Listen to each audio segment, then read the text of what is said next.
बिहार के तमाम राजनीतिक दल विधानसभा चुनाव की तैयारी में जोर शोर से जुटे हैं। एनडीए के घटक दल भी सीट शेयरिंग को लेकर जोर आजमाइश कर रहे हैं। मुख्यमंत्री नीतीश कुमार 2025 के चुनाव में भी बड़े भाई की भूमिका में रहना चाहते हैं। वहीं बीजेपी का स्वाभाविक रूप से अधिक सीटों पर दावा तो बनता है।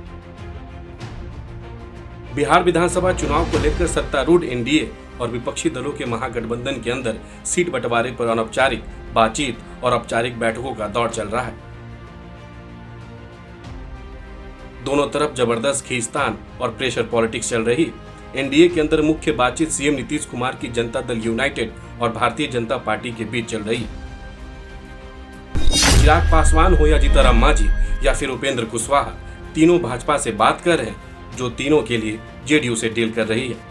एनडीए सूत्रों के मुताबिक दिल्ली से पटना तक नेताओं की मुलाकात उसी प्रक्रिया का हिस्सा माना जा रहा है। जिन सीटों पर एक से अधिक पार्टियों का दावा है, उन पर जातीय समीकरण जैसे तर्क वितर्क चल रहे हैं, लेकिन जेडीयू और बीजेपी के बीच यह आम सहमति है कि 243 में से 201 से 205 सीटों के बीच दोनों सीट शेयरिंग करेंगे। बाकी 3 दलों के लिए 38 से 42 सीट छोड़ने की योजना है। हालांकि नीतीश के प्रभाव को देखते हुए समझदारी भी है कि जेडीयू किसी भी सूरत में बीजेपी से एक सीट ज्यादा ही लड़ेगी। आपको बता दें कि 2020 के विधानसभा चुनाव में एनडीए में 4 दल थे और तब जेडीयू 115 और बीजेपी 110 सीट लड़ी थी। 11 सीट पर लड़े मुकेश सहनी अब विपक्ष के साथ है। 7 सीट वाले मांझी पहले से ज्यादा मजबूत और भाजपा और जेडीयू के काफी नजदीक है। चिराग पासवान और कुशवाहा के लिए बीजेपी जेडीयू को कम से कम 25 से 30 सीट निकालना होगा। एनडीए के अंदर चल रही चर्चा के मुताबिक चिराग 30 सीट के साथ एक राज्यसभा की सीट भी मांग रहे हैं। अनुमान लगाया जा रहा है कि चिराग अपनी मां रीना पासवान को भी सांसद बनाना चाहते हैं।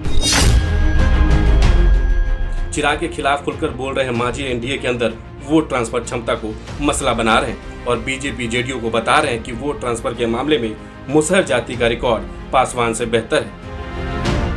याद दिला दें कि 2020 में चिराग जब अकेले लड़े थे तो जेडीयू तीसरे नंबर पर पहुंच गई थी। हालांकि अब चिराग के अकेले लड़ने की संभावना कम है, लेकिन जब प्रशांत किशोर और चिराग पासवान एक दूसरे की तारीफ करते हैं तो एनडीए कैंप में राजनीतिक धड़कनें बढ़नी स्वाभाविक है।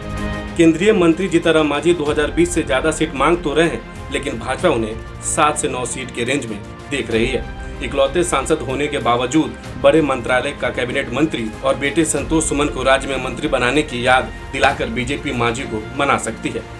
लोकसभा चुनाव में राज्य में एनडीए को मिली चोट की एक वजह रहे उपेंद्र कुशवाहा को भी बीजेपी 7 से 9 सीट के दायरे में रखकर चल रही है।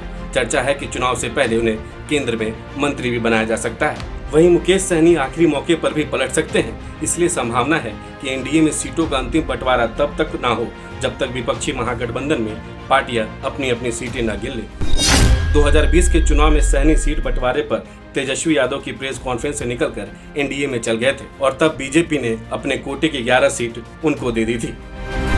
तो फिलहाल सीटों की गिनती में उलझे ये गठबंधन कब जनता की गिनती में आएंगे, ये देखना बाकी है। ऐसे ही तमाम खबरों के लिए आप देखते रहे INA न्यूज़। आपका बहुत बहुत शुक्रिया।